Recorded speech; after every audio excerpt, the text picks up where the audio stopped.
C'est la Pagui les amis, aujourd'hui 91e jour de l'aventure, réveil à Kota Baru. Kota c'est ville et Baru ça veut dire nouveau ou nouvelle, donc ville nouvelle, Kota Baru. Nous sommes dans l'état du Kelantan, cette ville Kota Baru c'est la capitale de Kelantan et hier je suis arrivé assez tard, enfin en début de soirée, après un très long trajet. Je suis parti de Alor-Star qui était donc quasiment, enfin qui est toujours au même endroit, hein, la ville n'a pas bougé, qui est quasiment sur la côte ouest et je suis maintenant donc sur la côte est. Alors pour traverser la Malaisie dans sa largeur, ça prend du temps, il faut traverser un peu des montagnes. Donc hier la route était ponctuée de nombreux virages, pas toujours en très bon état, enfin par rapport à l'ensemble de la Malaisie, hein. C'est pas non plus des routes éclatées comme on peut trouver au Népal, hein. Mais il y a des moments où la route est un peu rapiécée et puis ça montait beaucoup, donc ça a pris du temps. La compagnie de bus n'était pas aussi confortable que le très long trajet que j'avais fait quand j'avais fait Melaka Pulau Pankor. Bref, ça a pris du temps. J'étais content quand nous sommes arrivés hier. Je suis resté 8h30 quasiment dans le bus. Donc hier je n'ai rien visité de la ville de Kota Baru. Je suis arrivé, il était quasiment 20h ici à l'hôtel. J'ai juste posé mon sac. Je suis allé manger quelque chose rapidement. Je ne connais pas grand chose sur cette ville de Kota Baru. Je n'ai pas grand chose à vous dire. J'ai voulu faire une petite recherche sur la population. J'ai trouvé plein d'informations contradictoires. Je voulais savoir si c'était la 3e, la 4e ou la 5e plus grande ville de Malaisie. Mais j'ai trouvé voilà, plein d'infos qui disent tout et son contraire. Donc voilà, ce qu'il faut retenir c'est que c'est l'une des plus grandes villes de Malaisie, mais à part ça, oui, je ne sais pas grand chose. Si, il y a un marché qui m'a l'air très intéressant, très animé ici, c'est le marché principal de la ville de Kota Baru, mais nous sommes vendredi aujourd'hui, je ne sais pas si le marché sera entièrement ouvert, s'il sera animé comme à son habitude. Bref, on va aller faire un petit tour sur ce marché et c'est parti pour une nouvelle journée en Malaisie dans la ville de Kota Baru. Comme d'habitude, petit tour d'horizon de la chambre, tête de lit très jolie avec une tablette de chaque côté. On a ici une petite fenêtre, là de quoi poser les affaires, un espace bureau, le miroir, une télévision, la clim ici et puis une petite salle de bain, voilà, ici avec le lavabo, les toilettes et la douche. L'hôtel s'appelle W Hotel Semerlang et je paye tout juste 15 € la nuit ici.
Je vous retrouve juste au bord de la rivière Kelantan, du même nom que l'état dans lequel nous sommes. Alors aujourd'hui les amis, j'ai l'impression qu'il ne va pas se passer beaucoup de choses en ville. Je pense que vous l'avez vu sur les quelques plans que je vous ai fait. Tout est fermé, à part le grand marché que j'ai visité, tout le reste c'est fermé. Oui, nous sommes vendredi, ce matin je vous l'ai mentionné rapidement. Ce que je ne vous ai pas mentionné, c'est que l'état du Kelantan, c'est une région assez conservatrice et traditionnelle. Donc aujourd'hui c'est vendredi, tout est fermé et ils ont bien raison aussi, il faut se reposer. D'ailleurs la mosquée, la grande mosquée là du centre, j'étais juste à côté quand il y avait l'appel à la prière. J'étais obligé de m'arrêter parce qu'il y a vraiment des fois où ça me transporte. J'adore écouter la voix du muezzin. Alors voilà, tous les muezzins n'ont pas des voix extraordinaires, mais là ce matin c'était le cas, il avait une très jolie voix et on voyait donc tous les fidèles l'arriver, rentrer dans la mosquée. J'ai beaucoup aimé là ce petit moment où je me suis posé face à la mosquée. Et donc oui, c'est vrai que voilà, je pense qu'il n'y aura pas beaucoup d'action aujourd'hui à Kota Bharu. Par contre, j'ai visité ce très beau marché et je vous le conseille, si vous venez à Kota Bharu, ne passez pas à côté de ce marché qui est franchement très sympathique, avec une structure assez intéressante, avec une grande ouverture au milieu où on trouve les fruits et les légumes. Et puis ensuite, il y a 3 étages et ces 3 étages s'articule donc autour de cet espace ouvert où on a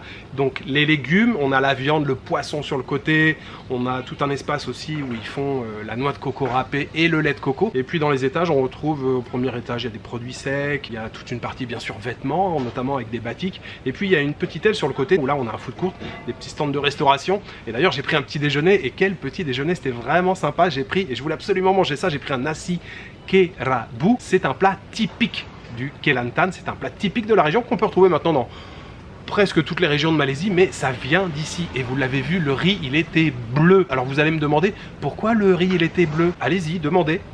Alors ce riz, il est bleu puisqu'il est coloré avec une fleur qu'on appelle le pois bleu ou Clitoria ternatea, ça c'est son nom latin. Clitoria, je vous laisse deviner pourquoi. Et puis avec, on a tout un tas de choses, plein de choses. On a parfois du poulet grillé. Là ce matin c'était un poisson grillé qui était très sympa. On a des petits morceaux de salade hachée, râpée comme ça. On a de la noix de coco râpée, on a bien sûr un peu de sambal. Et puis on a un telur masin. Telur masin c'est œuf salé. Un œuf de canne salé, vous savez, on retrouve beaucoup ça dans la cuisine en Asie. Les œufs salés, ce sont des œufs qui sont immergés pendant tout un moment dans une saumure, une solution salée. Puis du croquant avec les pousses de soja, oui je vous l'ai pas dit, il y avait pas mal de pousses de soja sur le dessus. Avec un thé glacé, j'ai payé seulement 7 ringgit, c'est juste 1,50 €. Ce petit déjeuner bien typique de la région du Kelantan, j'aimerais le dédier aux tipeurs, j'aimerais remercier ce matin Camille Ponchot et Renaud Lefresne. Merci beaucoup à vous deux pour votre soutien. Pour le reste du programme les amis, je ne vais pas vous le cacher, je n'ai aucune idée. Pour l'instant,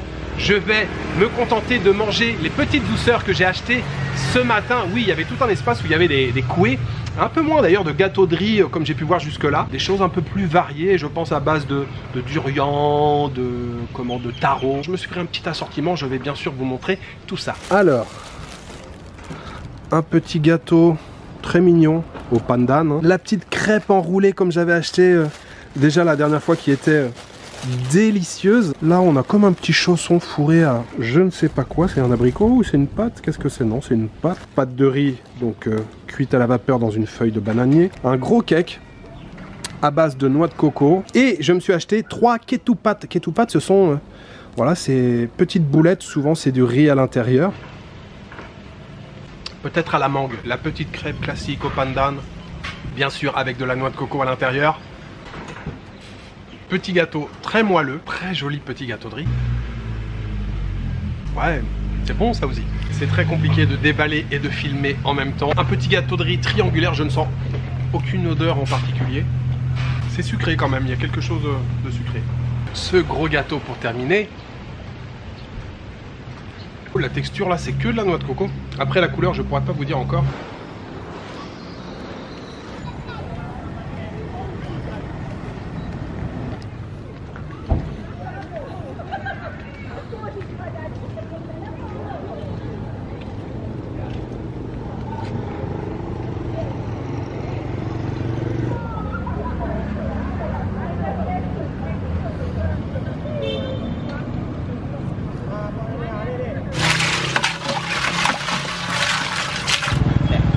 Air kelapa laut. Kelapa laut Afrika. Ah, ya Afrika. Kelapa laut.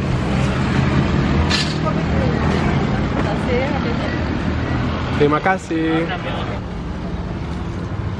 Alors, il y a encore 20 minutes, il pleuvait des trombes et maintenant il y a un soleil de plomb là. Le soleil vient d'apparaître là, ça cogne d'un seul coup. Je viens de me mettre à l'ombre et je viens de me prendre une boisson. Juste à la sortie de la mosquée là, il y a pas mal de stands qui proposent des boissons. Et je me suis pris un jus de fruits du palmier. Fruits du palmier, je l'ai présenté au moins plusieurs fois lorsque j'ai fait des voyages au Cambodge. Donc il faut un petit jus avec, c'est hyper glacé, ça fait du bien évidemment.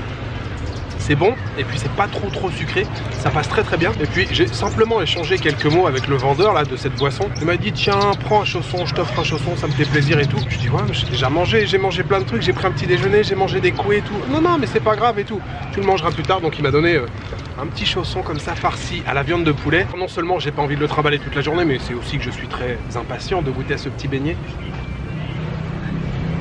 Ça ressemble au samosa qu'on trouve un peu en Inde, avec une garniture de pommes de terre, il y a quelques légumes et puis effectivement il y a de la viande de poulet à l'intérieur. Très bien.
retrouver le goût du café de votre enfance quand vous alliez au Kopitiam. Il y a toute une série comme ça. Et celui-ci, je l'avais pas encore goûté. Un café avec une toute petite touche de lait, avec un nuage de lait, on dirait. Et ouais, il est pas mal celui-ci, vraiment très bon.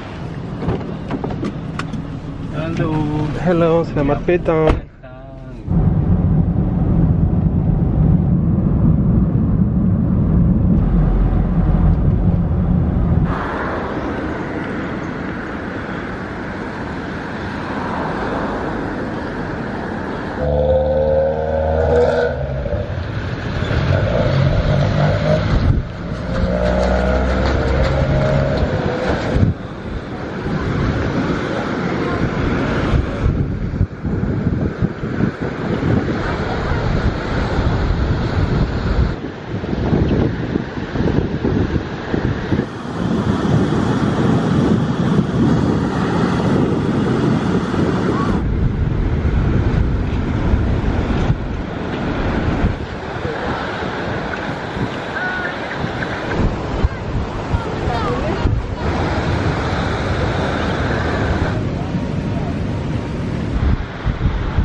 Bienvenue les amis à Pantai Kahaya Bulan ou PCB comme on dit ici. J'espère que vous m'entendez bien, il y a un vent de malade et il y a des vagues de folie. Alors pas forcément en hauteur même si c'est déjà de la bonne vague, et c'est surtout l'enchaînement de vagues là, en fait ça n'arrête pas. Et en plus la plage là, elle descend de manière assez abrupte. Je pense que ça doit être assez dangereux de se baigner ici, en tout cas aujourd'hui, ça c'est clair. Mais c'est assez sympa de voir les éléments se déchaîner un petit peu. Alors quand on a suffisamment de recul bien sûr. La plage là c'est assez sympa, surtout que nous sommes vendredi aujourd'hui, il y a pas mal de gens qui viennent en famille, on a aussi pas mal de gargotes. Je suis juste au bout là de la plage, c'est pour ça que je montre de ce côté là. On a pas mal de gargotes, de paillotes, de restaurants, de cantines qui proposent bien sûr de se restaurer, de boire quelques jus. Je n'y suis pas encore allé mais je vais aller boire quelque chose. Mais pour l'instant je fais comme tout le monde, je me pose sur le muret, il y a un petit muret qui est là et tout le monde est assis en train de regarder les vagues et de profiter tranquillement de cette fin d'après-midi.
Yes, I've been this morning. Oh, okay.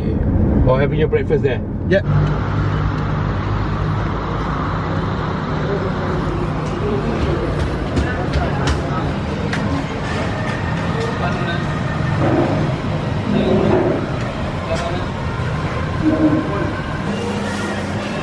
Sepuluh setengah. 10 setengah.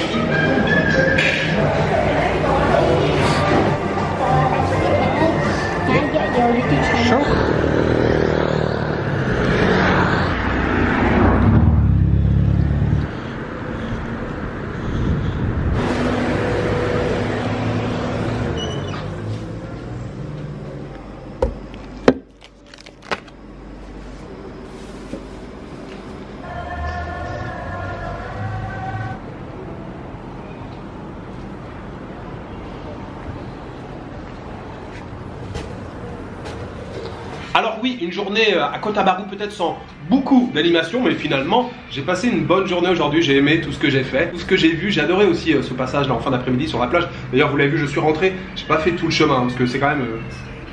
je sais plus exactement, mais c'est pas mal de kilomètres depuis le centre. J'ai fait quelques kilomètres à pied avant d'appeler à nouveau un Grab pour venir me chercher. Et puis découverte du marché ce matin aussi, c'était très intéressant. Entre les deux, aussi pas mal de rencontres, de regards échangés, un peu de curiosité aussi. Ce matin, je vous ai expliqué que la région de Kelantan, c'est une région traditionnelle et assez conservatrice, mais surtout c'est une région où il y a très peu de touristes en fait. Et ce matin, je l'ai remarqué quand je suis arrivé direct au marché, je voyais tous les regards se retourner. Tiens, il y a un touriste ici. Et effectivement, les gens semblaient assez surpris de voir un touriste débouler là sur le marché ce matin, et puis tout au long de la journée c'était le cas aussi. Ce soir je suis allé dîner dans un restaurant indien que j'avais repéré, apparemment une très bonne adresse en matière de cuisine indienne ici à Kota Baru, et je m'étais mis en tête de manger un thali avec plein de currys différents. Quand je suis arrivé, elle m'a dit ah en fait on ferme dans pas longtemps et il reste pas grand chose, et j'ai fini par lui dire oui finalement vous avez raison, j'ai déjà suffisamment mangé aujourd'hui, je vais me contenter voilà, d'une portion de riz, et j'ai choisi un curry de mouton à côté.